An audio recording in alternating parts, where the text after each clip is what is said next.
તમને ઝાંખા કરી દઈશું, તમે ચિંતા નહીં કરો, કોઈ નહીં આવશે તમારા ઘરે.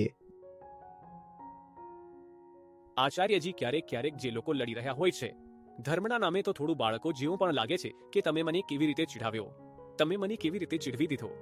જે બાળકોને આ બધું કહો છો ને, મોટા થઈને ખૂબ મારશે તમને. કોઈ એકદમ પરમ મૂર્ખતાનું, અલબત્ત કુટિલતાનું કામ કરી રહ્યો હોય અને તેને કહો, આ બાળક જેવો છે. આ બાળકોનું પણ અપમાન છે ને. બાળકો તો બિચારા ના સમજ હોય છે. કોઈ ધાર્મિક વ્યક્તિ દેખાય, તમે પણ એ જ કહો છો, સાચવીને રહેજો ભાઈ, આ ક્યારેક પણ તૂટી શકે છે, ક્યારેક પણ ભડકી શકે છે. આવું છે કે નહીં? સ્ત્રીઓ જલ્દીથી પલ્લું વલ્લું નાખી દે અને અહીં જોશે બધું બરાબર છે. હમણાં અહીં કોઈ બેઠેલું હોય, ખૂબ ધાર્મિક માણસ હોય, બિલકુલ અંદરથી વિંદાઈ રહ્યો હોય, શું બોલી રહ્યા છે? મહાપાપ. તમે અનંતને આટલી નાની વસ્તુ કેમ બનાવી દીધા કે કોઈ તેને ઘા આપી શકે? જણાવો ને.